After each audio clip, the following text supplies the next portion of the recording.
Patrol, I'm Cliff Krieger, your host.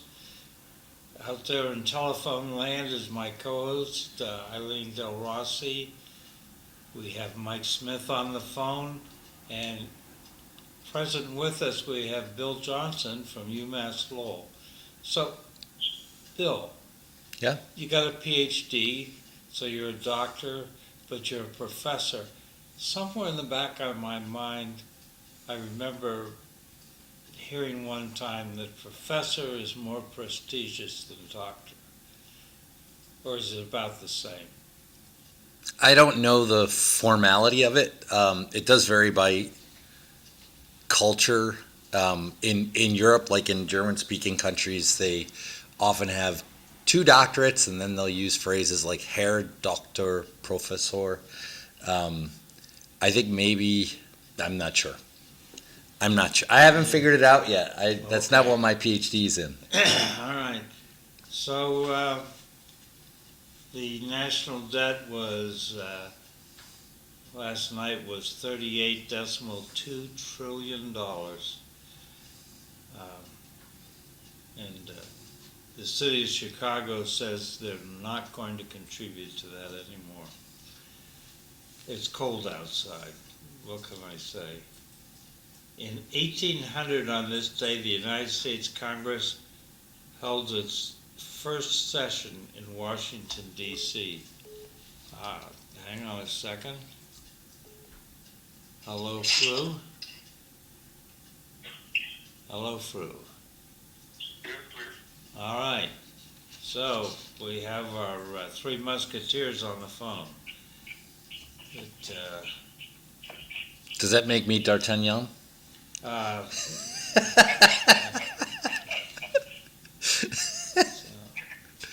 Or is that John? Yeah. So in 1869, in Egypt, the Suez Canal linking the Mediterranean and the Red Sea was opened. Good for world commerce. In 1970, as a result of the Vietnam War, Lieutenant William Calley goes on trial for the My Lai massacre. He failed to keep control of his troops. On this day in 2019, the first known case of COVID-19 is traced to a 55-year-old man who had visited a market in Wuhan, China, leading to the COVID came from the what Tip market? that microphone a little bit, but not. Maybe aim it at your mouth. What? Aim it at your mouth. Yeah. Good. So still today we have discussions of whether or not Hey, Bill, give him your, the next mic over, give that to Cliff. This one? Yeah. Instead? there you go. That's better. So there's still arguments of whether it came from the Wuhan lab. Furthest mic, give that to the phone. I'm not seeing that lit up over here. Now it's lit up. Good. I think that's an argument or discussion that we can never conclusively say. I think the evidence is mostly, it's difficult to say conclusively. The Chinese government may know the answer. They may very well know, but if that's true, I don't think then we'll definitely never get the evidence of that. Exactly. Well, and then Cliff, Yes. I think based on what the Western media and the Western world have always tried to undermine and discredit the third world, there is all evidence to say that if it's coming from the Western media, there is a lot to question, because even nowadays, the Western media is very, very biased and polarizing against the so-called developing world, which raises a lot. Yep. Anything bad comes from Africa. Anything good comes from the West. So, Fru, I'm wondering what you're thinking is the solution. If we want to read or listen to media that's less biased, does that mean Al Jazeera, or what are you suggesting? Well, I mean, that's a very good question, but you see, there are versions of Al Jazeera.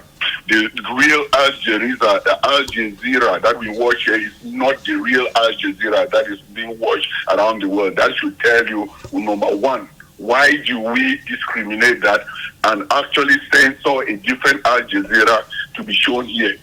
The real VOA or a BBC that is watched in this country is different from the one that is watched outside. The real CNN that is watched locally is different from the one that is watched outside. Go outside and watch the news. You will see the difference. Which means you gotta always be questioning. Today in 1887 was the birth of Bernard Montgomery, Viscount Montgomery of Alamein, English field marshal who died in 1976. Today's International Students' Day, and it's World Prematurity Day. That's for all the premature children that are born. A lot every year, over 1 million. Eileen, The first one can count anytime. The rest take 9 months. That's in play. What, this prematurity business? well, I'm trying to think, one of my children, their fourth child was the premature one. Well, many early births, Yes. Eileen, was first births. Anthony early?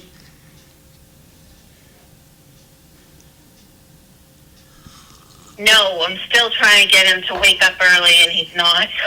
Actually, usually your first usually is usually later, from what I understand. Okay. That's why they said the first can come anytime. The rest take 9 months. All right. So, Bill, did Giselle stop by your place Saturday trying to sell you Verizon fiber optics? I don't know who Giselle is. I don't think anybody came by my house, but I'll be honest, on Saturday I painted my front steps, and so I think that means nobody was knocking on my door because they'd have to walk on my front steps. Maybe I'll leave my wet paint sign out there permanently, and no one will come knock on my door. That might be good. I was So just... Giselle, Phil, just so you know, was the lady walking around trying to sell Verizon to people, and Cliff invited her in, and they probably had a conversation, and he asked her background. That's true. Is that true? And I would say she could sell ice cubes in Alaska. I thought, Cliff, you were referring to when you sent that out in an email to Giselle Maxwell, the one that's with Epstein. Oh. I'm trying to steer clear of all that. But there's... Yeah, but that's why I didn't realize you actually had somebody going around knocking on the doors in the neighborhood. Yeah. But apparently they're going to have a vote on releasing all the Epstein documents. It's going to go this week. It's scheduled for Tuesday, I think, but I am not sure. Now the administration has said they want to do more investigations. So if they're in the middle of an investigation, they may say that they can't release them because it would compromise the investigation, which I mean, if it's a legitimate investigation, I think it's a legitimate concern. If they just didn't want to release it, that's a different issue. Yeah. Apparently, overnight, President Trump said, vote to release. Oh, okay. I didn't know that. So, And the court's going to say, make us. Make us. That's the government we live in nowadays. The president is no longer the commander-in-chief. He's the toothpick in the drawer. Make yeah. us.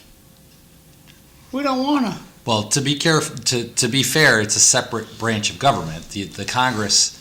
Who runs the place, Bill? Congress. They Article 1 is... In 1950s, who ran the place? 1950s Eisenhower, I suppose Yeah. you'd say. Things have changed. How did that get changed? I didn't follow politics that much in the 50s, though, to be fair. All I know is the president's supposed to be the boss, but that's a joke, gone out the window. Doesn't count anymore. I think it's 3 separate co-equal branches of government, if I remember the Constitution. Well, what do we need a president for? He serves as the head of state and the head of the executive branch of government. So most of the things that government does that you and I would recognize are run by the executive branch. So the IRS or the FBI or ICE, border control. These are all executive money comes functions. into the IRS. Who distributes it?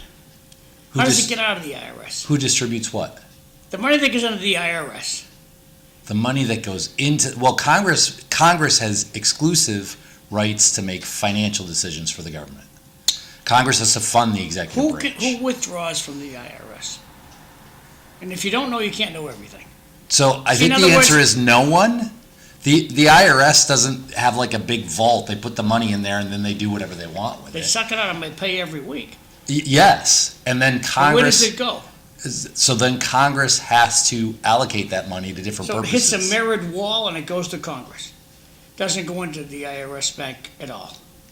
Well, the IRS doesn't control the money. If that's No, I'm asking where the money goes, and you said it gets sucked out of the account by the IRS. It doesn't go to the IRS. Where does it go?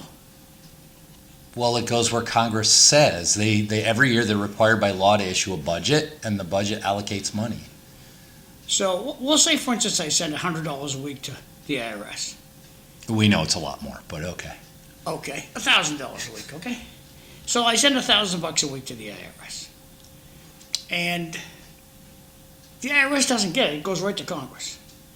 Is that what you're telling me? No, that's not what I'm telling Okay, you. so where does that $1,000 go, Bill? The next place it goes, there must be some sort of The answer is account. I don't know, and I think. Yeah, I wouldn't even say I think, but in detail I don't know. It must go into Okay, an account. Then of we'll turn course. the page. Okay. Because I suspect it goes to the IRS. And if Trump runs the IRS, he can just say, hold the money. So that's against the law. What you just described is against the law. So's doing 70 miles an hour on 495. Okay, that's fair. Well, excuse me. Go right ahead, Cliff. Let's talk about doing 70 miles. miles an hour on 495. Is sleeping with That somebody... indicates to me that the legislature does not understand what the people want and is thwarting the will of the people. No, it's not. Yes, it The is. state police aren't doing their job. Just that simple. The legislature is not doing its job. Well, The people Vince, want to drive 70 miles an hour. The speed limit should be 70. It's not, Cliff. And if you're doing 70 on 495, you're breaking the law. Yeah? So what's your point? My point is, it's a failure on Beacon Hill. My brother, late brother Joe, used to have a saying, God rest his soul, people in hell want ice water. Tough cookie. Yeah. You want to go 70? Tough cookie. It's against the law. So, Cliff, did you make the leap? Did you do the thing? Did you change to Verizon? Yes. He did it 3 times. Giselle was very convincing. So then I went to the Verizon store Sunday because I had promised my grandson that for his birthday, Christmas, I don't remember, that I'd buy him a new iPad. And What a nice grandpa you are. he said, I wouldn't touch an Apple device. And then, in the middle of last week, he said, I'd like an iPhone. So I said to myself, easy, we'll just go to the Verizon store and pick one up. I was so wrong that they don't have the new 17s. They're weeks away. They didn't have the model of the one he selected. It's 2 days away. I should have gone down to Burlington. It would have been quicker. Oh, well. So, pennies. The president stopped the minting of pennies down in Philadelphia. Are we going to notice that right away, or is it going to slowly seep up on us, Bill? So this is a discussion that's been going on since probably the 70s.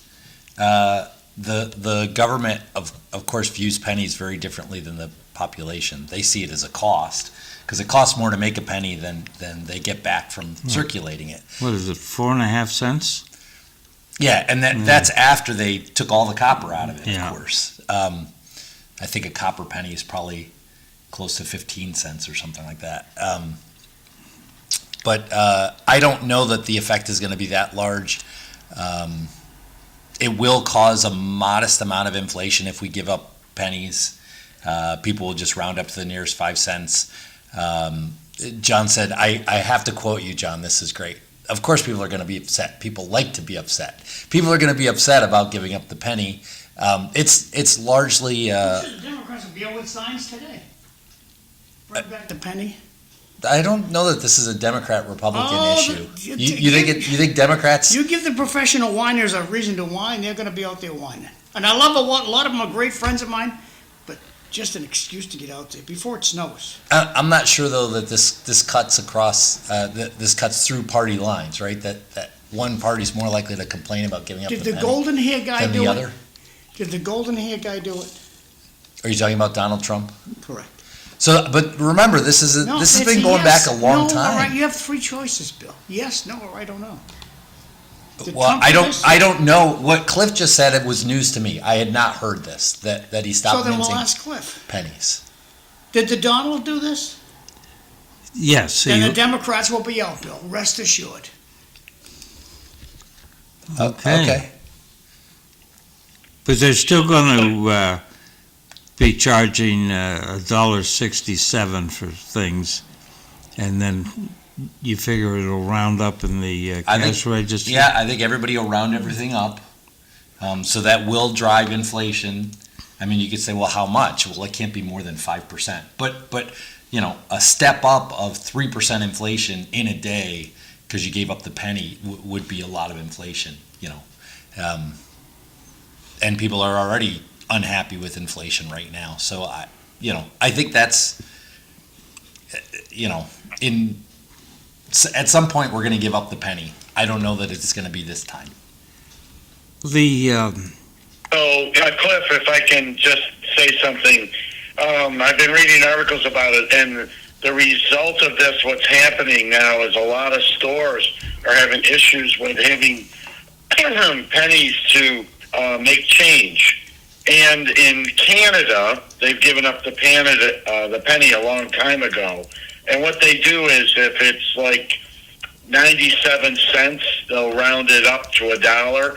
But if it's like 93 cents, they round it down to 90 cents because they still use the nickel and dime. So that's what they've been doing up there in Canada. That's how they nickel and dime you to death. So they may not round everything up, but unless the stores think that they want to get more money, but that's how they've been doing it up in Canada for a while. And but the big thing now, a lot of stores are having issues with getting pennies to make change. So they're in the process of trying to decide how they're going to round it up or down. The U.S. will sell pennies to Canada.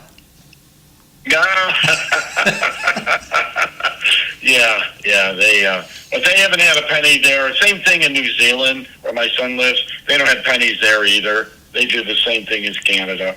So. Yeah. Well, it's people like me that cause the penny shortage because I just keep dumping the change out of my pocket into a bag, and now I've got a 5-pound bag of coins.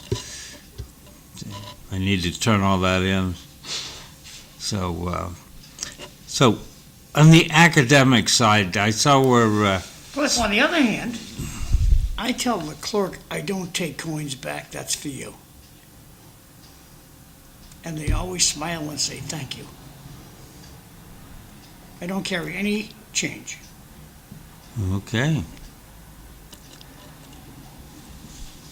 So, some people have expressed upset that President Trump is supposedly allowing 600,000 foreign student visas. We want to keep the smart kids. I figure a $10,000 a year tuition, that's about $6 billion a year going into higher education. But this morning, It's a massive export, right? I mean, essentially, we're exporting something that the United States is producing domestically, and we should want to do that. Now, the visa thing is a different issue, but sure, I think you can definitely view it that way. but this morning I heard that the foreign students are down in Massachusetts, the number of foreign. Do we have many foreign students in UMass Lowell? We do, and actually across the United States, this has been down over the last several years.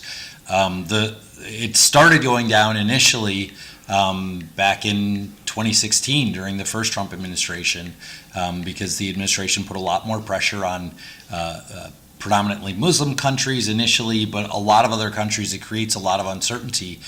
Students do not like this uncertainty when they cross the border, and certainly anything arbitrary is very challenging to deal with. If you set up your whole life to be in the country for 4 years, and then, in year 3, you can't come back in and complete your degree, that's a lot of uncertainty that students are just not willing to take. So I understand why enrollment would be down. Just making the system less transparent or harder to understand is problematic. Yeah. Did Fru, when did you graduate? 20, 30 years ago? Do not disturb us. Well, yeah, I'm the last class of Lowell. Did you feel pretty confident you're going to make it through? Well, Cliff, but what everything bounces around money. We want to talk of international students. Ignorant people make it as if it is free. International students pay double and if not triple. And they pay rents. They bring a lot of revenue into the country.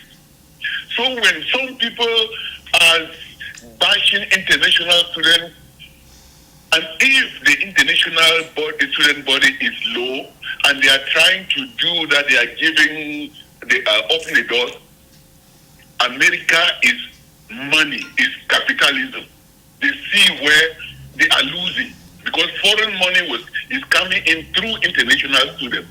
But when you ask the average person who doesn't know, they will bash the international students. It's just like you are biting the finger that is feeding you. Yeah.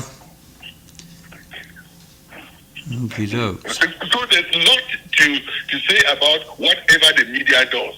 The media targets local consumption, but the real truth, and when it starts pinching, you see they will be issuing these little doses of and saying that, thinking that they are trying to fix it. It is because it is biting. Okay. So speaking of money, apparently the U.S. it hasn't done a loan. It's done a currency swap with Argentina for $20 billion. Do you think we'll break even eventually? Are we getting shoes, or what are we getting out of this deal? Pesos, We're getting pesos. a currency swap. They're not worth pennies. Yeah. We'll take them, and then Venezuela will get rid of the peso. We're not taking pesos. Bye. We just screwed you, America. What a stupid thing to do. Is this another thing that Yellow Hair's doing? Yeah, Donald Trump did this, yeah. he's trying to strengthen the economy of Argentina. There's a song out there, Don't Cry, Argentina. Don't cry for Argentina. No, Don't cry for Argentina. No, it's Don't Cry for Me, Argentina. No, don't cry for Argentina. You are Let them incorrect. go. Let them go. Let them go. I think we need a recording studio here. I think John could really, we could get a lot of listeners. Yeah, we could do that. With John singing. We'll do a trio song next time Bill comes. Trio. I don't know the words to that one. We'll have one of those bouncing balls like they used to when you were a kid on the cartoon to help you sing along. Excellent. The bouncing red ball. Yeah. So Argentina's, if I may comment about Argentina specifically, Please. It's a country that They has blew all their dough. struggled politically for a long time. The Peronists have been very strong, and that's always a problem. They're very nationalistic and inward-looking. The new president has brought a lot of changes and cuts to government. However, it's expensive, it's challenging. He did win, even after the people of Argentina knew this was his plan and what he was going to do. He won an overwhelming number of votes, and so they support his approach to cutting their budgets. And I think, if he can help to improve the Argentinian economy, that's fantastic. It will be challenging. It's going to be a tough road forward, but I think Donald Trump made a difficult decision in doing this, but I think it was a good thing for the United States, John, and of course for the country of Argentina. So I hope they can get things pulled together. Now, Bill, playing around with these words, when the Democrats... I'm not playing. You're playing with words. When the Democrats say Americans, do they mean citizens or do they mean South Americans? Everybody I know means American citizens. People born in the United States are naturalized. Yes, of course. Well, the blue underwear Democrats mean everyone born America, North America, South America, they're all Americans. So do you know somebody who means that? Yes. Or are you just saying that? What? Give me a name. Your friend Bob or what? No, I'm not going to embarrass her. But they're all Americans. They pay taxes. They should get free health insurance. They pay taxes. Oh, okay. So your friend, and we don't have to say her name. Your friend means people who pay taxes. She means taxpayers then. No, she means Americans. People born in Venezuela are Americans. They're South Americans, but okay. Americans. Well, that's not the way the word is normally used. Well, that's how it's being used by the media. It's how it's being used by your friend. It's not how it's being used by the media. And she says that's how the media is using it too. Okay, well... No, you have to give me an example. What are the Democrats complaining? You have to give me an example of, on Fox News, they say, people in Argentina are Americans, or Brazilians are Americans too. I don't think you can find that or ABC News. I don't think you can find that on MSNBC Well, when I News. see Chuck Schumer saying we're cutting health care for millions of Americans, who's he talking about? He's talking about people. Remember, we had this discussion last time I was here. It's a month American ago. citizens and people legally in the country are eligible for the Affordable Care Act. So he's talking about American citizens and people legally in the United States. That's who he's talking about. I understand. Thanks, Bill. Oh, John. plus scammers. Go ahead, Fru. Yes, I'm just trying to say that, it seems as if on this show, no one is American. You are either a Democrat or you are a Republican. And there's a lot of ignorance and misinformation that we spew out there to people. Because if an American takes a decision, why don't you just look it that way? Why are some people always looking at things through the lenses of party affiliation? Do you think everyone in this country is a Democrat or a Republican? If you are a Republican, I don't think that's good to polarize every argument based on your leaning as a Democrat or as a Republican. Let's talk like Americans. Fru, I'll give you an answer. You ready for the answer? Nobody asks. Yes, The media does not ask questions. And politicians are always in a rush. They have to run down a hallway and talk to a politician. Why? Why not? What makes a politician so busy that the press, the media, has to run down a hallway to talk to them? Stop for a second. Well, Give me 5 minutes and tell me who the Americans are. Real easy thing to answer. But Chuck Schumer won't do such a thing. Go ahead, Fru. Leaning Republicans or not, but on this show, are you telling me that anyone who comes on this show or gets here talks in terms of party affiliation, or we are trying to have a discourse, a conversation, an intelligent one with our audience? Well, I'd say a lot of times we have politicians on and we never talk about their party affiliation, although my secret assumption is that local politicians are mostly Democrats. And we do have people pushing the idea of independent voters. The former White House Press Secretary Kareem Jean-Pierre, who is an immigrant actually from Haiti, her book that she just published is all about being independent, that she feels that the Democratic Party has failed her and she wants to be independent. At least as far as I've got. I'll go one better. I am independent. I'm not registered in a party, and I think both parties have failed blue me. socks on. Both parties Blue have failed socks, me. Did you hear me? No, it's a green tie. Do you not hear me when I criticize the Democrats? You don't hear me. I don't think you're listening. Maybe it's because when I say things that are not flattering towards, say, Chuck Schumer, you don't even hear them. I didn't hear that. Okay. I missed it. Apologies. If it comes up and we talk about the shutdown, I definitely have words for the Democrats. 1,000 bottomless apologies. Again, bottomless. Bottomless apologies to you. Mm-hmm. Until I came to Lowell, I was registered declines to state, which in California is the same as independent.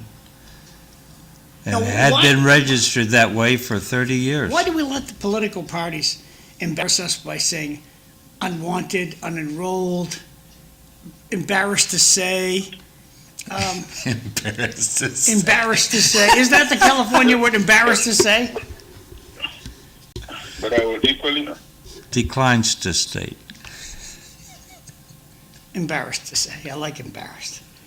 If you want And what we should do is just say, look at- translate California into... some rich independent's got to take this doggone thing to Supreme Court. Why do we pay for party elections? No one gets elected. Why do we pay for them? Because it's the most efficient and transparent way to conduct elections. No one gets elected. Perhaps efficient. Efficient, So yeah. there you are, gentlemen, there you are sitting at your favorite restaurant. The waitress comes over and says, "What would you like to eat tonight, Bill?" You go, "You know what, I like prime rib." Cliff says, "I like a piece of salmon." And the waitress comes back a month later and says, A month later, here's a hamburger. "What would you like to eat, Bill?" "I want prime rib." "We don't have prime rib." But I ordered prime rib a month ago." "I know, we don't have it anymore. It lost." Oh, but she delivers the bill. Yeah. You forgot about the bill. She also delivers the bill. Withholding everything. In Cliff, forget about, we have a filet of fish sandwich from McDonald's. That's the best you're going to do here, buddy. Why do we have primary elections? Why do we pay for them? Let the parties pay for them. You want them that bad? Have your own little Rotary Club and pay for it. Why do we pay for the Rotarians election? The Rotarians do a lot of good things for the city of Lowell. Name one. Oh, they send tons of kids scholarships. They keep the Rotarians out of politics. They meet once a week, good group of people. And they send kids, they have scholarships every year, send kids to colleges all over the place. John, Cliff. I like the present system because I do not like the system they have down county in The caucuses, you mean? Cambridge. What? The caucuses, you mean, that we don't pay for caucuses. Iowa, we don't pay for caucuses. Does Iowa get split apart or fall apart, get flaky? What's the matter with Iowa? They don't pay for their preliminary election there. So, Why do we pay for ours? because we don't do caucuses, we do elections. Why? And so does Rotary. Rotary has an election for their president. Why don't we pay for that election? And the Elks? Kiwanis, Lions. Odd fellows. There you go. How about the president of the university? Just picking on Bill. Trying to get rid of Marty. But he's not elected. Shouldn't he be? He's appointed, He should, no, you perhaps? shouldn't. We shouldn't speak of him. You'll be ousted. Never mind. We should not speak of him. That's my words, Marty. My words. My name's John McDonough. And by the way, John missed his opportunity to win Mega Millions, and it was Mega Millions Yeah, down in Georgia. good for him. So he can't take this to the Supreme Court yet. I would love to do that. So you didn't win. No, No. neither did anybody in Massachusetts. But it was Georgia. a fun ride. Yep. So, moving on towards the shutdown. Rumor control has it that New York Senator Chuck Schumer is going to retire in 2028. Bye-bye. How about Ed Markey? You think he's done? You got that young buck. Yes. I say he pushes back and says he's not going to run. At the Veterans Day, Lowell Veterans Day ceremonies, one of the speakers, meaning to refer to Ed Kennedy, said Ed Markey had passed. So Whoops. that was Did you go to the one on, did they have one on Veterans Day? no. They had one on Monday, the day before Veterans Day. Why? I don't know. No one asked? I didn't ask. Okay. I was just happy that veterans were being recognized. Now, Mayor showed up. when are we going to celebrate Christmas this year? Let's do it on the 25th. When's the city going to celebrate it? When is Christmas? I think it's on the 25th this year. Veterans Day is the 11th, but the city doesn't celebrate on that day. Yeah, Doesn't yeah, we just discussed that. honor it. Other towns and cities do. The 25th is a Thursday. Well, hey, a big question for the big red dog Republican over there. Why was Donald dead late at Arlington National Cemetery on Veterans Day? I mean, dead late. Like 20, 25 past he shows up? He comes sauntering up the hill, 20, 25 past? I think he took the public bus system. There's no excuse to be late for that day.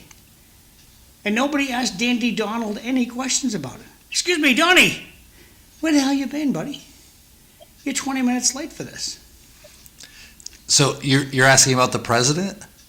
Yeah. Okay, so I would point out the president is incredibly antagonistic to anyone who asks him difficult questions.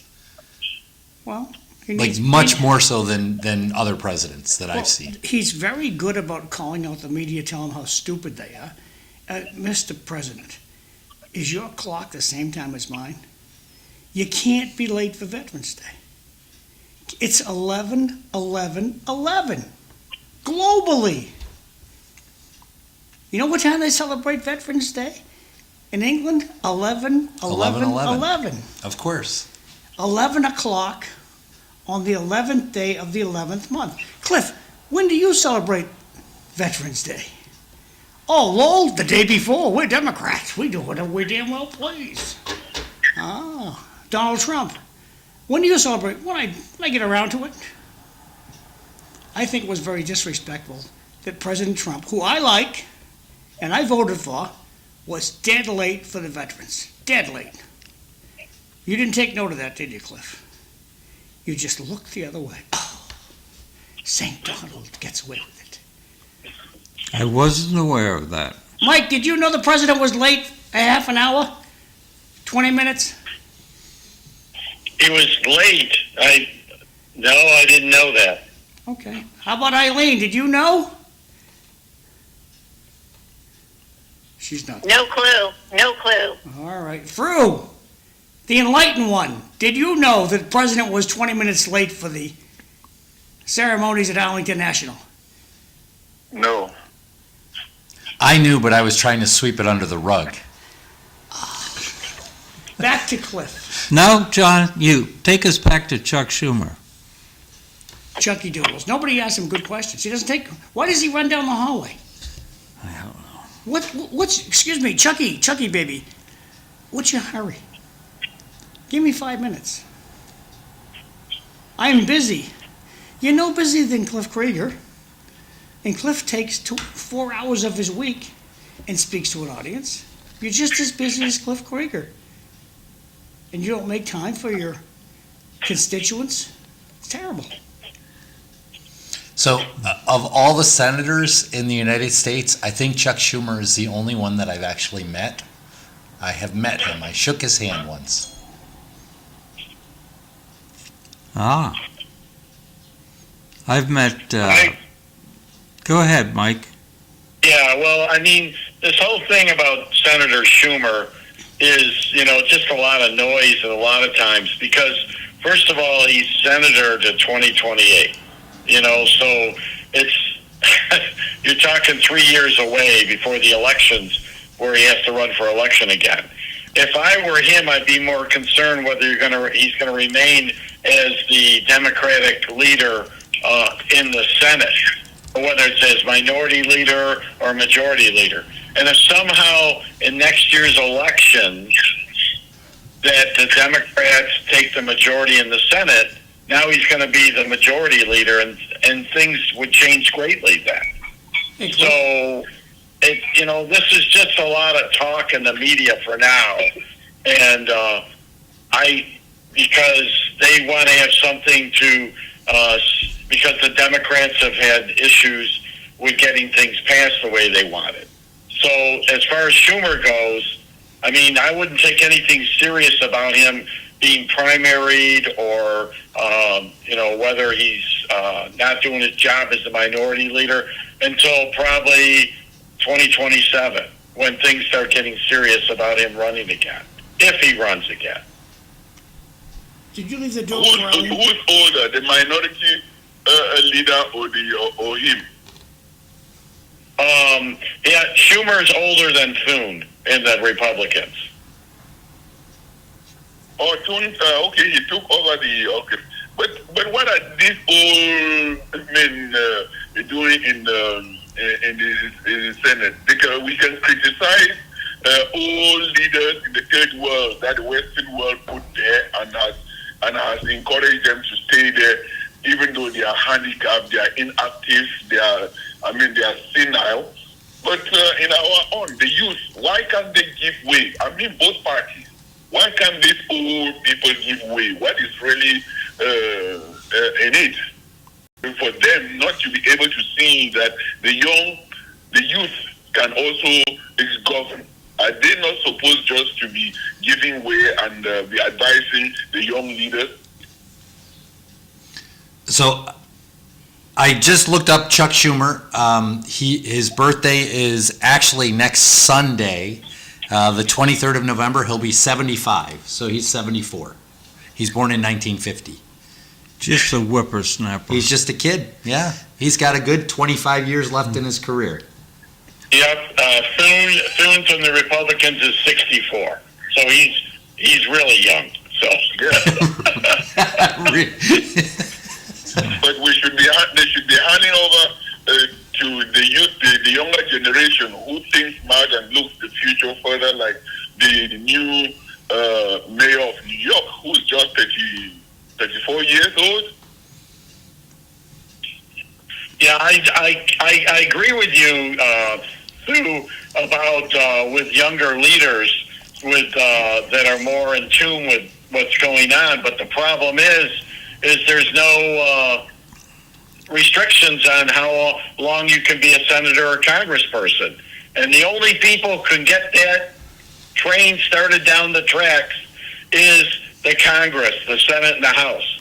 And they're not going to do something to jeopardize their jobs. The only other option is they have, a constitutional, convention. But that takes a whole number of states to agree on that, and that's not going to happen. So I don't know what we're going to do. But I would point out, Mike, I think it's important to keep in mind, if you don't like the age of the people in Congress, we, the voters, we're the ones who voted for them. Now you could say, but the system is stacked and that, but ultimately, these are free elections, and this is who we're voting for. I agree with you, Bill, but the problem is the system on how they do the primaries when some of the younger and up-and-coming people, they want to run for their party, and because of the way the parties are structured, they're going to go and support with money and getting out the vote for the people that are in there already. And that, some of the structures of the party system, it doesn't bode well for the younger up-and-comers. I mean, we saw that AOC, she was able to buck some of that, whether I agree with her policies or not. She was able to do that. Mondami did it. Some of it can be done, but it's not easy to do it. So it's locked. Understood. So, yeah, I agree with you. I think it is a challenge. It doesn't seem like there are very many young Republicans coming in. There were a couple of sessions ago. Who is this guy from North Carolina? But it seems like actually the younger people more are coming from the left than the right. I don't know if that has anything to do with anything, but... Well, we've got a young U.S. rep challenging one of our two senators here. Ed Markey's pretty old. I don't know how old he is, but I think he's in his 70s. Isn't Moulton running? Seth Moulton is running against him. Great. They should all have a competition. Competition just makes better. Yeah. So, we've... Ed Markey is born in 1946, so that makes him 79. Yeah. Goodbye, Ed. Young kid. It's time to get out of here, Fred. Goodbye, So, Ed. we had a shutdown, and we've got a continuing resolution until January, and then what happens? And what do the Democrats want with the shutdown? They claim it's all about... Shutdown's over. Yeah, the unique way that it ended, though, I think there was a bit of a... I don't want to call it well, the Democrats insisted, and they were held together for a significant amount of time, that they wanted the extension of the Affordable Care Act subsidies. That was their plan, that was their goal, that's what they wanted. The government employees are not going to forget what the Washingtonians, elected officials, did to them. They're not going to forget this. Oh, they'll forget. It's a couple of years off before I need their vote. Oh, really? Well, it's not, Congress is up again in another year. They're done. Who is done? You think Democrats are done or Republicans? I think everybody who holds a congressional seat permanently warped American employees over this issue. They let everybody you work without pay. You'll work without pay. So the bank don't care. The bank's like the mafia. So, Mr. Banker, I lost my job. My kid broke his leg. My house burnt down. That's too bad. Give me my money. Yeah. The government doesn't care.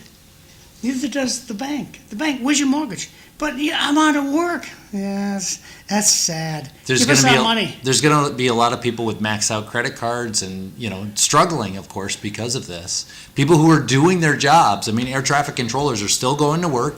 They're still doing their job, and they're still not getting paid. They cut off the Army. They stopped paying the Army. Yeah. I'm not going to forget that, Congress.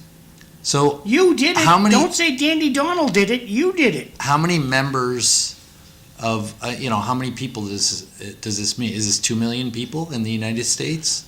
I don't know the numbers. But remember, we have, 168 million voters in the last election, something like that. So 2 million out of 168 million is not a big number. I'm not saying it's not meaningful, but it's not everybody. It's not even a third of the people that have a direct impact. It's a mess. I just have a question. It's an issue. It is an issue. Go ahead, Fru. My question is, what is the motor thing of the affordable care? That thing the Republicans have been wanting to, always fighting to get rid of it. And majority of the people who benefit from the care, I would say Republicans, because the poor, majority of the poor.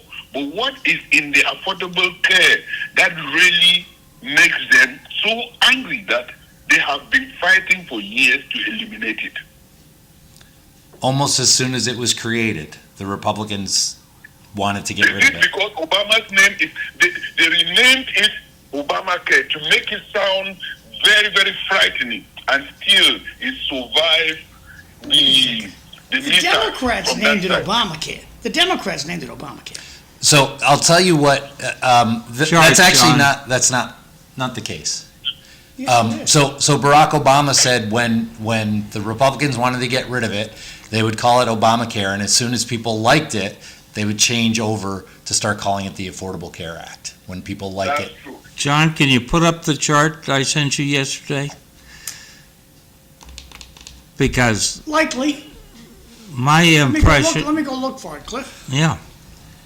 My impression is that the Affordable Care Act is not working as promised. I mean, the amount of money going into it has gone up quite significantly. You better ask the poor that are benefiting from. When the rich talk about it, the rich do not need the affordable care. Yeah, I'm not sure we agree on who it's supposed to be affordable for. I think the Affordable Care Act is supposed to be affordable Why for can't people it be who need just insurance. free for Yeah. Why can't health care be free for everybody? Free. Why should we have to pay for anything? Why should we have to pay it? Are you a market socialist, John? He basket? Which is. should be free. Okay, Mike, tell us about healthcare in Canada. Free cars. Right, I can do that. But first, I want you to think about this question while I'm talking about it. Is the real question I'm asking is, why is health insurance getting so expensive in the last 5 to 10 years? Why is it the cost going up, and who's getting all the money from the increases? Who's benefiting from these huge increases in healthcare costs? That's an All right, easy so question to Canada. answer. Okay, I'll talk about that, and then I'm going to let you talk, Bill. I will. Sure. Okay, so Canada, everybody talks about Canada and how, their health care is free. Well, that's a blatant lie. It's not free. They pay an inordinate amount of money out of their paychecks that they get weekly, bi-weekly, whatever, up front for years while they're working. And then when they retire, say they start Sorry, Mike, we gotta start go to working break. around We'll be back. 65 or Thanks. whatever, We gotta go to break. then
Good morning, everyone. Welcome to City Life Show. I'm Cliff Krieger, your host.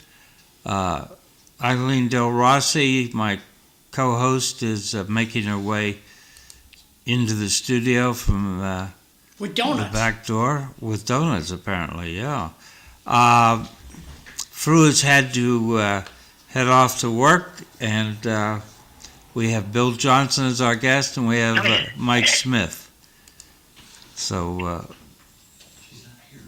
where are you, Eileen? Just unlock it. Yeah, that's good. Eileen, where are you? She'll be here shortly. All right. So, Mike, Thanks, Bill. we were discussing the shutdown, which has been papered over into January when they'll need another continuing resolution to keep the government open. And we were talking about why the Democrats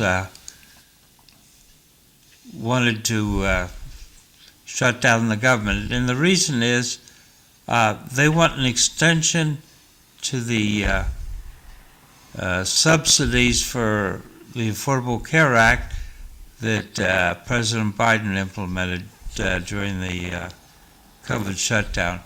And the chart that John has, the light blue line shows where the subsidies are. And as we can see, the cost of the Affordable Care Act just keeps going up and up. I would say it's not working, but some people say, well, Canada works, and that's where Mike Smith comes in as our Canada ambassador. Okay, so as I was starting to say earlier, in Canada, it seems in the U.S. everybody has the misconception. They say, oh, it's great Canada, it's free. It's not free. Everybody pays up front. So you start working at 18 or 20 and you retire at 65, you've been paying every paycheck. And they take a good chunk out to cover for health care. So that when you retire and you have to see the doctor, or even before that, you're not paying for every doctor visit or an operation or cancer treatments, things like that. But even though you may not be paying for stuff, it's not perfect. No system is. So if you need a knee replacement, for example, you may have to wait 2 years and get in line for that because the hospitals only have certain budgets to cover so many knee replacements in a year. So there's pros and cons to everything. But the good part of the way they have healthcare is people aren't afraid to go to the doctor because they can't afford to pay $50, $100 to see a doctor because they got a bad cold or they're not feeling well, they may get pneumonia or something like that. In the U.S., because they wait so long, they end up in the emergency room, where it's more proactive with the system with Canada. People will go and see their doctors earlier, which means they can keep the cost down. They also, and the United States is starting that now with drug pricing, they negotiate for the whole country for drug pricing. So if they want to have a drug in their country, they'll negotiate with the manufacturer to get a price they all agree on. And if they don't agree, they may not allow that drug in the country. So it's not perfect, but it is, they do keep a budget on it by restricting some of the benefits. But it's not free. They do pay up front, and every time they get a paycheck, money is coming out. Hey, Mike, are the benefits like in Massachusetts? Benefits are perpetual. You never have to apply for them again. Do you have to reapply for benefits in Canada? So no, you get a card. Each province has their own cards, and the benefits can vary from province to province. So in Ontario, they may have certain benefits or the way they cover it compared to, say, Vancouver. So, Mike, why or British Columbia. are benefits perpetual? Why don't you have to apply for them? If you're getting something free from the government, shouldn't you have to apply for it every year? He said it's not free. No. Okay, so they don't have to apply every year for a card like we have for Medicare here. They get a health care card, and like a driver's license. That's what Cathy's is telling me, and they take that with them when they go to see the doctor or hospital or wherever. So this now, hold on just a second. I'm going to push Bill back. So, Mike, up in Canada, the patient pays the whole hospital bill, right? The government doesn't pay a dime, do they? The patient, when they go to the doctor, they don't pay anything. Bill just told me something else. Provincial health insurance there. So when they show up, they come and see a specialist, for example, because they've got a heart murmur or whatever. They got to go to a cardiologist. So again, it goes back to the same question, Mike. Copays. Mike, they don't pay any copays. Same question. If I'm getting free benefits from the government, why don't I have to reapply for them every year, like my tax return? Just a second. Do you apply to renew your Social Security every year? No, I do not. Why not? I paid for it. And that's what's happened in Canada. They pay for it through their taxes up to retirement age, and then it continues on in retirement. Mike, I mean, as long as they're still working someplace and paying, they're going to pay taxes towards health care. So say if you're 65 and you retired from one job, but you're working part-time at another, you're getting the health care benefits, but you're still paying taxes. So as long as you're working, you're going to continue paying into health care. But if you retire, say, at 65 and don't work again ever, you're not going to have to, like we have to on Medicare. You got to pay the Part B or the supplemental or any of that stuff. They don't pay that. Well, how does the Canadian government know to shut your benefits off? When you're dead. The same way as here, right? No, I'm asking him. Okay. When you're dead. I'm not sure when you say shut the payments off. When you die, he means when you die. Oh, okay. I'm not sure he's worried about that when he dies. I understand now. Yeah. So when you die, obviously you can't use the health care card or anything anymore like that. And old age pension there, they call it. When you die, then you file a death certificate just like here, and they stop the payment. Understood. Thanks, Mike. I would say the odds are that at least 80% of the dead people no longer go to the doctor's office, and therefore there are no payments. Well, 65%. I don't know, 80. Well, Cliff, the cash their Social Security checks. The big thing that I like about the Canadian healthcare system, or even like my son in New Zealand, there's nothing perfect in healthcare for the country. Each system, you can look at the pros and cons, is that it's more proactive, because the problem here in the United States that drives the costs up, people who don't have health care, they don't go to the doctor when they're sick, so they end up in an emergency room, and then the costs are like triple or quadruple to deal with giving them any kind of treatment. Where in Canada, if you don't feel well, you call your doctor up and you go in and you see your doctor, and they give you a blood test or they check you out, or x-rays, whatever else is done. And so you have less people going to the emergency room, so they control their costs that way. And that's where we have the issue with the costs. And again, I asked earlier, I said, why are the costs going up so much? And where is that money going from the costs going up? Are the insurers making more money for their companies? Or are they, or is there actual, the money being turned into how to treat people? May I? Yeah. Okay. So I think there's two things going on, and you sort of alluded to both of them. The first one is treating uninsured people is expensive. And so getting more people on insurance is generally good. When a hospital has a patient that's uninsured, they have to provide them medical treatment. And if that person has waited until they're in kidney failure because they don't want to see a doctor because they don't have the money for it, then that's incredibly expensive. So one of the goals of the Affordable Care Act was to reduce that number of people. And I think there are 45 million people that have insurance through the Affordable Care Act, and I think that goal has been satisfied. I mean, not everybody has insurance, but more people have insurance. The second part is the second part of the question you asked is who's getting this money? Insurance companies are very profitable. They're making a lot of money, and of course, they don't want a system that reduces their profits. So, Cliff is right to put up that graph.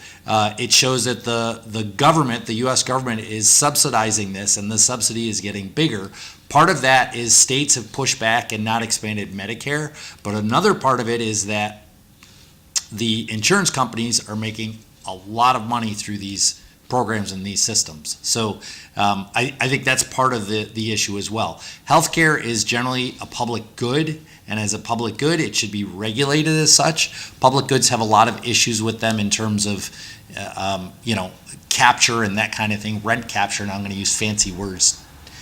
But essentially, as a public good, it's something that benefits all of us, and therefore the government should be regulating it to some extent. And I'm not sure they're doing a good job of keeping costs under control.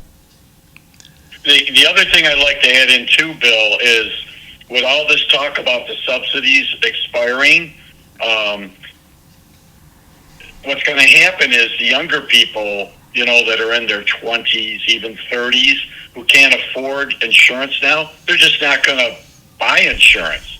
So what happens is, because they're not paying anything into the pool, the only people that are paying into the pool or are in the pool are the people who need a lot of health care services, which is going to just spiral up the costs even more because the insurance companies are not going to go at a loss. They're just going to raise the rates. So we need to find a way to balance that out somehow, and I'm not sure how we can do that. Well, one of my issues is I hear the Democrats in Congress saying that they want to extend the augmentation, this additional money to pay for the Affordable Care Act, but I don't see what they have as an offset to pay for that. That's just going to add to the debt, the federal debt. So, my line is someone with an initiative and without an offset is a liar and a thief. Well, Cliff, how deep is your faith? How deep is my faith? How deep is your faith? Yeah, deeper than yours. Well, So, that's what backs up the American dollar, faith. No, Yes. no. What backs up the American dollar? Markets. Markets, the willingness of the markets to float the debt. The faith the markets have in the dollar. Yeah, but how do you explain the Chicago? other thing I wanted to add in is that the articles I've been reading with all the shutdown and all the thing about the Affordable Care subsidies is that the insurance companies have spent record amounts this year, even more than last year, the whole year of 2024, lobbying congressional representatives and senators. The amount of money they're spending to keep those subsidies is beyond what they spent entire last year already this year. So what Bill was saying is they make a lot of money off this. They definitely do not want to have the subsidies go away. So I'm not sure how the administration is going to put pressure on them because they definitely want to keep their profits up. So I don't know how much cities own of the U.S. federal debt, but Chicago has said they're not going to buy any more federal debt. And if we take big cities like New York City, Chicago, Chicago doesn't run in a deficit? I think they do. Even if they run a deficit, though, as their tax money comes in, they probably need to park that money somewhere. And a typical thing they would buy is treasury bills. This would be a Democratic ploy to hire more of our friends. We'll take the money we usually save and we'll spend it. Yeah, let's do that. The problem is, if no one's buying federal debt, Well. holy For smoke. a long time, not bringing trees. And I'm clumsy. If the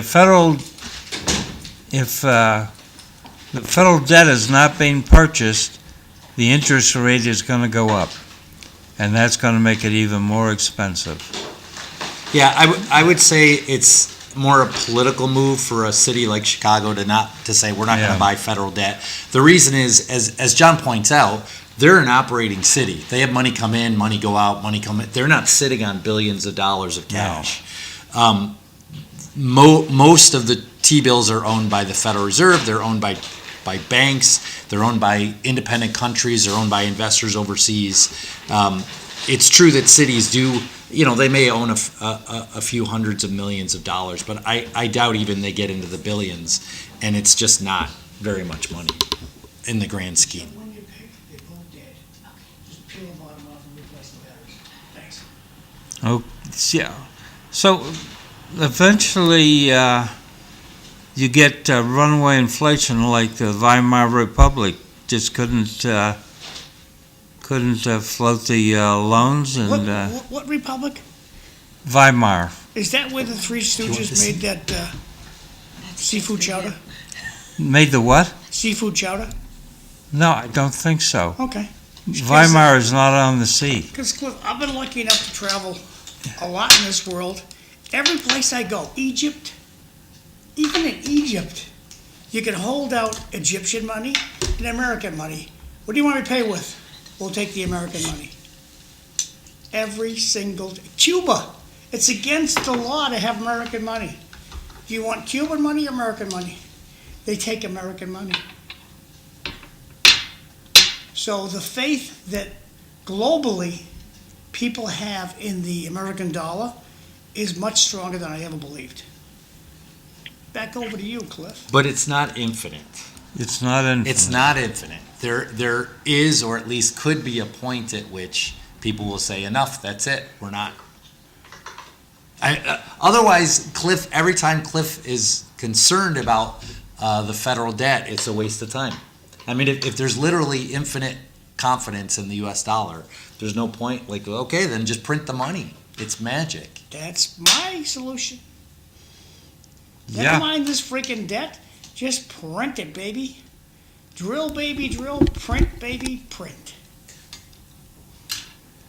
And then you end up using a wheelbarrow to go to the grocery store.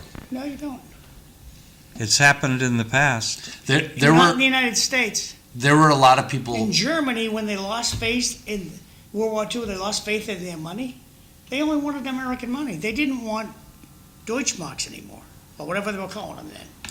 So during COVID, when the federal government was printing a lot of money and sending out stimulus checks, do you remember this? Through today. Inflation was over 8%, and people were not happy with inflation over 8%. I remember that. It's not that long ago, right? And so what you're suggesting is a recipe for going back to inflation over Trump can do it and get away 8%. with it. This guy can get away with a So lot. I would also point out that Trump was president during the first two stimulus He checks. can get away with it.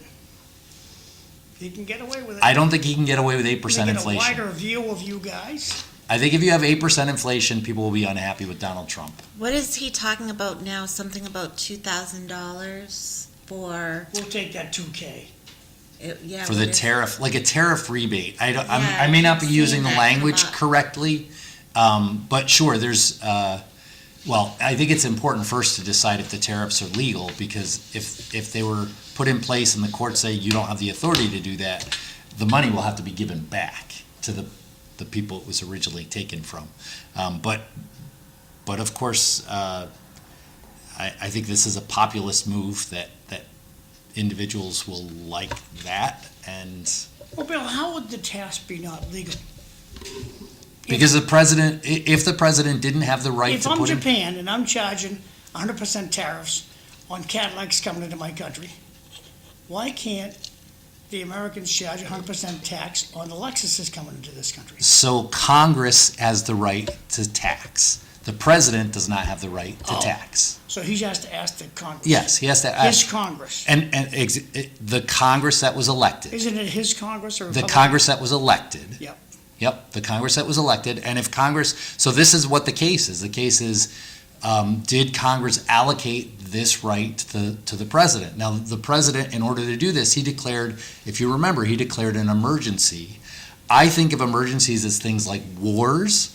I don't think of an emergency as things like, oh, we have a lot of people crossing the border, the southern Just border. a second now. They've been crossing the border for many years, so I don't see that as an When the emergency. when the fuel light comes on your car, is that an emergency Not to the country, to you? to me. I need to go to a gas station. Is it, no, well, I mean, how important is it? It's not an emergency, no. If the I- car's on fire, me- that's an emergency. If the light comes on, I'm told about it. I have 12 or 15 miles. If the light comes on, I gotta go to the gas station. An emergency is the car's on fire. I can call the ambulance or the fire department then, right? An emergency is my house is on fire, I'm having a heart attack, Yeah. Those are emergencies, or somebody's robbing me. of Those are course. emergencies. I agree. I'm out of heating oil, I think it's an emergency. I'm out of food, I think it's an emergency. Someone's robbing the country. Well, this is I what think the it's an courts, emergency. so getting back to our topic, this is what the courts are going to decide if this is an emergency. I'm just doing the Morris Cohen deal, I have to have something opposite of what you say. Okay, but that's the case. The case is going to the courts, and the courts are deciding if the president, in putting the tariffs, in declaring an emergency. Can I give you my big picture of this? All right, I'll take the camera and everything. My big picture is this. Dandy Donald wants more Republicans in Congress and in Senate. So he's waiting for the U.S. Supreme Court to say, nay, nay, give the tariff money back to those nasty countries. Give it back. Give it back. It's the importers that I'm pay. not done yet. And Donald Trump's going to say to his Republican buddies in Congress, pass a law and keep that money, and you can brag about it for your re-election coming up next year. And they'll go, yes, I'm running for re-election because I want to continue to bring jobs back to this country. How's that? Put that in your pipe and smoke it. So I think Donald Trump is very good at controlling the narrative, and the narrative you just laid out, the hypothetical narrative, is a more positive narrative for Republicans, the way you spun that. And Well, how would you spin it? What would you do if you were Trump? if I were Trump, probably something very similar. I'd ask you, because you're very good at figuring out what he should say. I'd hire you as He's a master, baby. he is very good at controlling the narrative. There's no question. I got a comment from the, don't forget, my EBT card is not working. That's an emergency. You had another comment earlier that you had posted, and then we never read it, so we should probably read that. Do you remember that comment? Yeah, it was up when Mike was gabbing away there. It makes good sense. Congress, let me put Mike up. Put this slide up again. Come on, baby. Okay. Congress and senators should not be paid or receive back pay for the future government shutdown. And DW make very good sense. There's no mindset in Congress to do that at all. Never going to happen. Yeah, well, Congress would say, but we're working the hardest of anyone. But of course, So are the air traffic controllers and the U.S. Army. Of course. And they put us in that situation. Congress did, not us, and not the air traffic controllers or the Army. Fire them all. Hire one good man. But when COVID happened, Drag the mic to you, kiddo. when COVID had first happened, I believe it was Nancy Pelosi first, or somebody in her, one of her colleagues had already invested a lot of money in masks, or the people who make the masks, and they were able to benefit from that because everyone thought an emergency was needing a mask. Eileen, how much money, I'm going to ask Google in a second, how much money does Nancy have? And I bet she has at least $1 million for every year she was in elected power. I don't think she has that much money. $1 million for every year she's in Congress? She's been in Congress a long time. I know. I'm going to ask Google, and maybe I'll surprise myself. Maybe you'll be surprised. But when you're in Congress, you can do insider trading. It's legal to do that. What that means is we're going to vote on all the boots for the United States Army to come from Eileen's factory. Now, Eileen, we'll give you that contract if you let me buy 50% of the stock in your company. And you go like, yeah, we need that contract. So you sell out to the mafia. I mean, Washington. You sell out to Washington. So I want to be precise, if I may, John. And Go I know, right ahead. I know you're going to roll your eyes, You're the but professional. you use the term insider trading. It is not, legally speaking, insider trading. Insider trading is illegal. Congress can and does, Republicans and Democrats, both vote and trade on information that they have in their role as congressional members. There has been an act passed called the Stock Act, which was meant to slow them down or stop them from doing this. They have largely not been successful in doing this. Did it pass? Yeah, it did. The Stock Act did pass.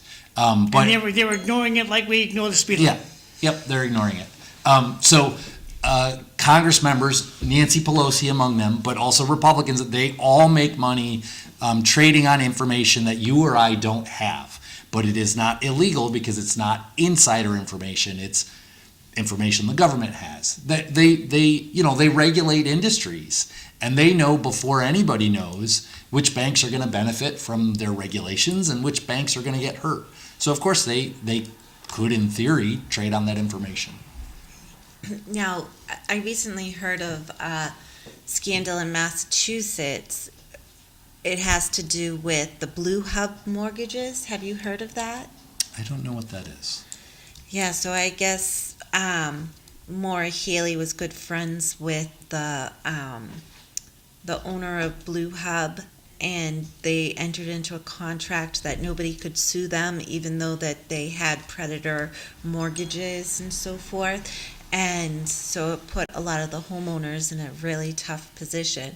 But then if you go and look back at Maura Healey's OFCP, Office of Finance campaigns, she has a lot of dealings with the owner of Blue Hub and so forth, so it's interesting to follow the money. If Nancy Pelosi gets divorced, she's going to have a lot of guys chasing her. $120 million. Real estate, $46 million. So these are estimates. You can't get, so when, as a member of Congress, she's required to disclose within ranges, but that has to be in, yeah, it says estimated net worth. I'm sure it's in that range. It's over. But that was 2018. $114 million. Yeah, part of that's Paul Pelosi's money. Because he was rich when he married Oh, her. I'm sorry. She's dirt poor. Thanks, Cliff. We feel bad for her. Yeah, you should send her a check. John? Don't be that way. That's what you just said, Cliff. You're just trying to take all the helium out of the balloon. She's rich because of insider trading. I know they call it something else in Washington, D.C. Insider Where the trading hell- is against the law, and people get Where prosecuted the hell for it. did she get $114 million? Oh, her husband, he owns a tuna company. Yes. And all the money came from the tuna company. And I would point out, John, that every member of Congress, almost every, if not every member of Congress, is quite wealthy, and probably almost every member of Congress is more wealthy than anyone else in this room. Now, you imagine how many iPhones she has? Look at all the electronics she has. $15 million worth of electronics. And another $15 million in Apple phones. She's got a lot of phones. So those are the stocks that she's invested in, right? Top Industries invested in. I don't know, it's just what Google, it's called Open Secrets. Drag it down a little bit. Open Secrets. Uh-oh. Sorry, guys. Ooh, baby. Oh, Buddha. Is it Buddha? I'm sorry, Buddha. No, that's Wilbur. Wilbur. Wilbur. Wilbur. I got excited. So members of Congress are required by law to disclose information about their assets, and at least some of this data is coming from that. Now I'm gonna ask, because Cliff wants to know, what's Paul Pelosi's wealth? Paul, it's Pelosi, worth.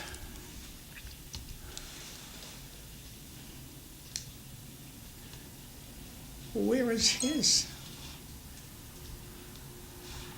Where did he make all his money? I'm just picking on Pelosi because she's walking away from her job. No, that's her. I want to know how much Paul's worth. My guess is he's worth nothing without her. Here, I'm sending you what I found when I just did a Well, simple what's the number search. you got, kid?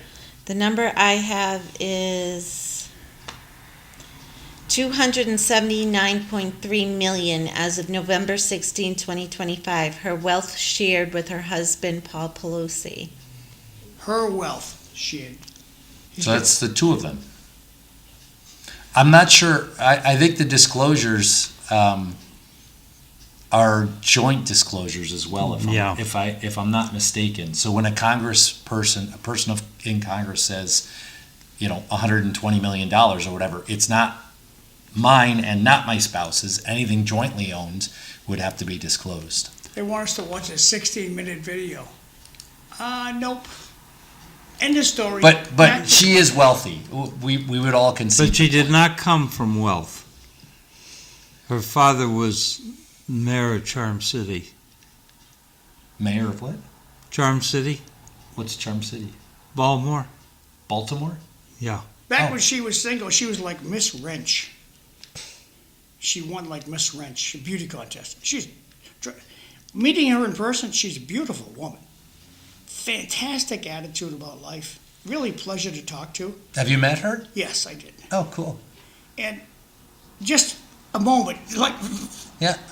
And small story short, she's just drop dead gorgeous today.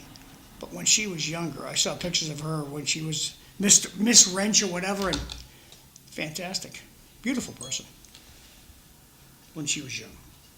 And that continues through today. Yeah. So, the Democrats also want to give health care to illegal immigrants? Didn't we have this discussion last time I was here? The Affordable Care Act explicitly says anyone illegally in the country cannot legally get health care from the Affordable Care Act. And then John dragged us into the state of Massachusetts, which is not the Affordable Care Act. The state of Massachusetts is different, and the state, we can complain about the state, but that's a different issue. But the law says, the law that was passed basically by Democrats, if you remember the Affordable Care Act when it was passed, says that people here illegally do not have access to health care. That's what the law says. Okay. I think there's a little fraud, waste, and abuse in that. There's always fraud, waste, and abuse. But what the law says is what the law says. And also the Democrats want to have transgender surgery for people under the age of 18. And I think that's just a really bad idea. I mean, I'd understand. like you to back up that statement with like real teeth. I think if you asked 100 Democrats, you're not going to find very many that think, yeah, that's a good idea. I just don't think you're going to find it. I mean, you can make the statement, of course. Yeah. But I don't think you're going to find that. But that was one of the issues that they were supposedly squawking about. I mean, I understand Christine Jorgensen, adult, making an adult decision. I don't know who that is. Should I know who Christine Jorgensen is? Yeah. I should. Okay. Sorry. He's the World War II soldier that headed to Sweden to get a sex change operation, but got it done in Denmark instead. Say about 1948, 49, 50. No. Before your time. Yeah, it's before my time. Sorry. And should we save PBS? So No, because they have ads anyway. Just do their ads. Let them become advertising. so become a commercial. Yes, instead of saying, oh, these are our subscription buyers, or these people love us. Guatemala tuna, they love us. So You should just say, this is brought to you by Guatemala tuna. I would point out, and this is a good point in this discussion, that when PBS was created, in the late 60s, the world was a different place. Broadcasting was a different place. People had 3 channels, broadcast channels, and they had not much other choice. And so to have a non-commercial television station like PBS created, I think it served an important role, certainly in the 60s, 70s, into the 80s. I think it's worth reevaluating that. And I'm not willing to take a position on either side, but I think it is important to recognize historically, I think it served a role and it was important. And I would defend that position, that back in the 60s and 70s, it was an important thing. But I'd be willing to have the discussion now. Also, a lot of the funding, I think, has been cut. I don't know if everything has been cut. And as John pointed out, they're still on. So maybe they're able to be sustained, at least in part, by non-governmental means. But I don't know. Maybe you take issue that maybe they should never have existed. I don't know if that's your position. But I think the world is very different today. It's not my position, but I don't think that things were as bad as some people make them. The best series on World War II that I remember is Victory at Sea. But that was a production by a commercial network, not PBS. So things were happening. PBS, there was a place for it. I think it's worth having a rational discussion about how we proceed from here. But, I agree. I think we should evaluate it and see if the American people benefit from the government supporting this. What's going to happen with the BBC? $1 billion Trump's suing them for. He won't get So it is he suing them in U.S. court or British court? U.S. first, then going to Britain. Because if he sues in U.S., he'll lose. He'll absolutely lose in the U.S. Okay, Blue Sox, what makes you say that? The right of freedom, the right of the First Amendment is dominant in the U.S. unless there's compelling evidence that they, threatened his life or incited a riot. They lied. Have you seen You're allowed to lie. Have you seen the video? John, I can say that anything I want about you, and I have a right to do it, even as a media broadcaster. The states are Then why did ABC have to pay? They paid because they wanted to have a merger with another company, and he was going to hold it up with the FTC. Trump has been pressuring the FTC to withdraw licenses. You've seen this, right? I'm looking for Nancy Pelosi in that bathing suit I saw. I can't find it. I messaged you the one that I found, but all I know about ABC is that they were taken off of YouTube Live last week for a couple of days, and I didn't know what to do with my life. They were taken off YouTube Live TV. YouTube Live? Yeah, that's why. Because they want more money usually. They're negotiating a contract with. Oh, okay. Yeah. Let's talk about schools for a second. I saw an article involving University of California, San Diego, that they have students joining the student body who have trouble with basic math, arithmetic. Yeah, it's not a requirement anymore. As long as you can think at a higher cognitive level, that's what schools want you to be able to do. So we're not being taught the rote addition, subtraction, multiplication, division, the way that we learned it. I'm not sure I'm convinced that they're thinking at a higher cognitive level. I bought something that cost something like $7.05, and I gave the cashier a nickel and a 10, and he gave me the nickel back, and then he gave me all the rest of the change. Well, okay, so I guess I should reframe what I'm saying. They want students to think at a higher cognitive level, but they're unable to because they don't have the basics of that rote fundamentalness that we all received when we were younger in school, right? And so with that, maybe, some students are successful with it, but others are just going to say, what's easier for me, and put the $10 bill in the machine, and we'll tell them how much change to give you back. $2.95. Yeah. Plus a nickel. Plus a nickel. So, are you seeing students somewhat impaired in their English expression and in their math skills, their arithmetic? I see today's students have no problem expressing themselves in English, but expressing themselves appropriately and using the English language appropriately for a project is very difficult for them, because it requires a lot of understanding of the grammar and the context and what they're writing and having something flow correctly. And in math, yes, especially as they get into the middle school years, as you're multitasking, you're not only reading a word problem, you're reading a word problem with 2 steps, and how do you solve for that? And then you introduce fractions, and students are struggling. Bill, what's it look like for the freshmen entering college? So I want to, if I may, just give an aside.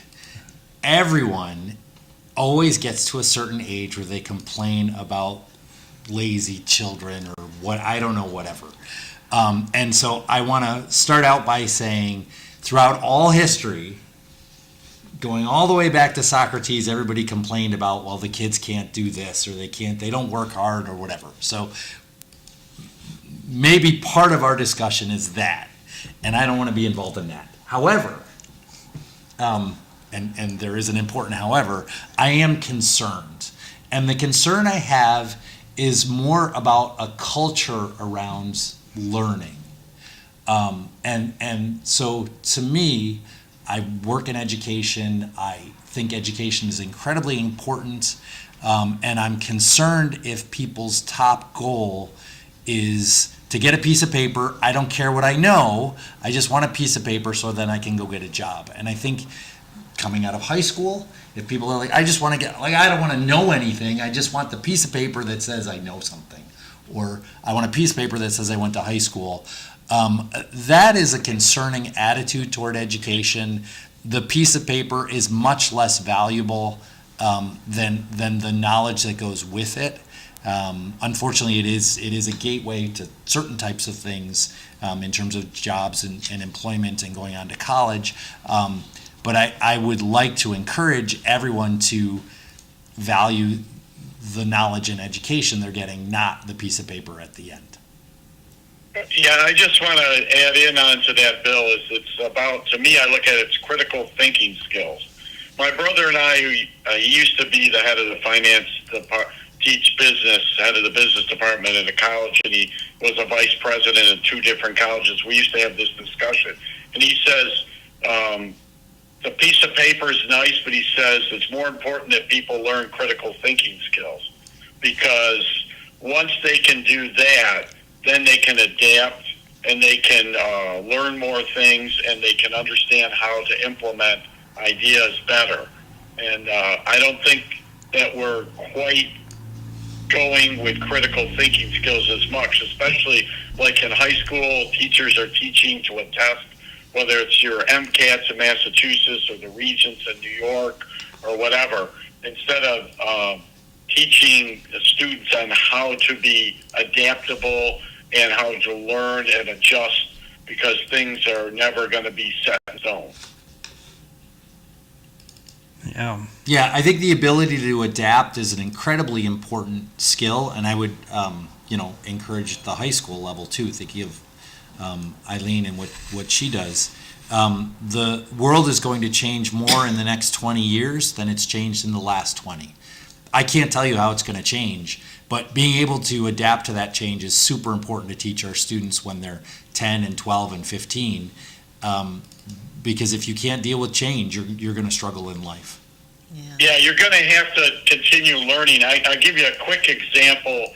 I worked at Eastman Kodak Company in New York for 40 years, and we went from being a major employer in Rochester, New York, at 65,000 employees down to 5,000 when I retired. And I used to always say to people that I worked with in the different skilled areas, I said, you need to learn multiple skill areas. Like they gave me a hard time when I went and worked with a master electrician for a year. They said, why would you need to do that? You already are doing this job. I said, because once you have the knowledge, like you're saying, Bill, once you have that knowledge, it can't be taken away. And I was more valuable. A lot of those people stayed in their lane and they got laid off, where I learned many things across multiple skill levels. And so they said, yeah, let's keep Mike because he can do more things and help us as a company. And that's what I was talking about. You have to keep learning. You can't stop. Okay, we're going to back up the bus a little bit here. Eileen sent me this thing about Nancy Pelosi. I see her legs, John. I see her legs. We know what you were looking at. And this is Nancy Pelosi when she was younger. Here she is winning a beauty contest. And I'll tell you, she's a beautiful girl. Where is the close this window? Are you doing your Christmas shopping? No, I checked mail on me here because people mail the show. I think, and so I try to catch it. And that's Nancy today. So beautiful gal, wonderful personality, and some people don't like her politics. And Eileen, of this, she's got $279 million. That's along with her Paul. Yeah. She's doing all right. Her public salary is $174,000 per year. Her and the City of Lowell assistant superintendents make the same amount of money. Most of Tommy them. Golden made more than her. Lowell's just a big fat paycheck. Back over to you guys. So I worry about, I'm closing all these windows. it's my, probably my prejudices, but I worry about the critical thinking on the part of students in all those Ivy League colleges like Harvard and Yale and Columbia, Thanks, Eileen. that the reaction to the crisis in Gaza, I think, shows a lack of critical thinking. Yeah. Well, how is it the I think we Israelis disagree on that point. How Okay. is it Maybe not surprisingly. the Israelis got rid of extermination? How did they get away with that? And everybody just looked the other way. They did what? They exterminated the Gazans. They did not exterminate the Gazans. Okay, what did they do? I think the term you're looking for is ethnic cleansing. Okay. But They did that too. Cliff would disagree with that characterization as well. Yeah. I think that They deliberately drove a people out of their traditional homeland. They did that Well, using military means. That's the definition of ethnic cleansing. on the other hand, they voluntarily moved to get away from the Israelis. 25 years ago, I sat on a plane with a lady, and she was Jewish, and we're just chit-chat with one another, and we're debating the war that was going on then in Israel. And I said, they have a magazine article, and there's a tank, an Israeli tank, running over the engine of an ambulance. And I said, here's a perfect example of way too much power, overpowering. What right does this tank have to crush an ambulance who's trying to save somebody's life? And she said, everyone in Israel knows there was a bomb in that ambulance. That was her response. everyone in Israel knows, and I says, there's some people, you're never gonna change their mind. Okay, got a bunch of texts. You want me to read, or do you want it? Go ahead. The first one was there before. You want me to read it again? Yeah. Okay, I'll get rid of them. Okay. Sorry, I just put them up there. Congress, the only job in America you spend millions to get a position that pays thousands. I'm not that sympathetic, because you're spending millions of other people's money. The next quote is, all this time and wasted talk on a person who should have been locked up for ripping up the speech in front of the world. She's a bad person. That was a political move. I disagree with what she did, as does It was the viewer. disgusting. Disgusting. She tore up. So if Terrible, people don't know, terrible move. after the president's State of the Union speech in maybe 2017 or 2018, Nancy Pelosi, who's behind the president, took his speech and tore it in half. Through today, they still show that video where they talk about her. And then the last comment is, what has changed in the parenting style? Parents are not holding their kids accountable. Jay. Well, Jay has the top comment of the day. I would like to make a little comment on that last one about what he said about parents are not holding their kids accountable. I want to take it from the other side. Parents used to be a lot stricter. I believe they were stricter with their kids and holding them accountable. But nowadays, you yell at your kid, you put a hand on them, like put your hand on his shoulders, or you punish them. Right away, they're going to go to child services. These kids are smart. They can manipulate the system. So parents have to be a lot more cautious on how the approach they use for kids now than maybe they were before. And I don't approve of physical discipline or any of that stuff, but even yelling at your kids and taking away their phone and that, there's, parents get a lot of have to deal with things a lot differently now with kids than they did, when I was growing up. Of course, we didn't have the phones and all that then. So it's a different environment on how parents can deal with their kids compared to how they used to be able to deal with them. Yeah. And I would also say that children are dealing with things that we never dealt with in terms of having phones and having peer pressure from social media and things that are actually very challenging. I am 100% in support of not having phones in schools because I think it's extraordinarily disruptive to learning. But kids are dealing with things that are actually very different than what any of us had to deal with. I agree with you a lot on that 100%, Bill, because the anxiety in teenagers now, with the social media, the bullying, and all the other stuff that's going on, it's way, way more than when we were growing up. If we had a problem with a bully, we'd probably have a duke it out in the backyard and settle things right then, But now with the bullying online and all the other anxiety, these kids are glued to their phones all the time. It's tougher on them. And they're dealing with all the emotional things they're going through as teenagers because they're not mature enough yet, and development of their hormones and their brain development. It's a lot more stressful on them. And COVID did not help either. We have about an 18-month gap. I'm going to hand a student to Eileen that for 18 months between 3rd and 4th grade, they didn't go to school, and they kind of went to school a little bit, and they kind of learned a little. So then I'm going to hand them off to Eileen. Okay, you fix it. That's a challenge too, because they were largely unstructured during that time period, and that's challenging to deal with as well. How many of those kids had to practice ducking under their desk because they were afraid of a nuclear explosion? No, today they do options-based training where they either have to decide to run out of the building and run out of the classroom completely, throw everything up against a wall or a door, or just pull a shade down and stay quiet. They do lockdown drills.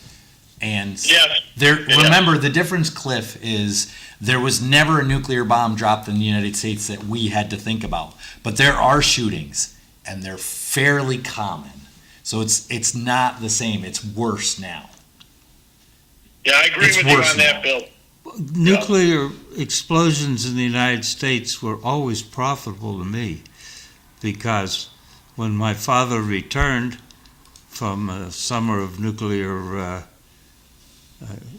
testing, he would always bring me things back from Las Vegas or some other place like that.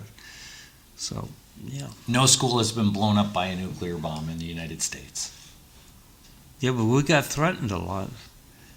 So anyway, former Federal Trade Commission Chairman Lena Khan is now the co-chair of Zoran Mandani's mayoral transition team, and she introduced me to a couple of new terms like algorithmic price discrimination, along with the term willing to pay.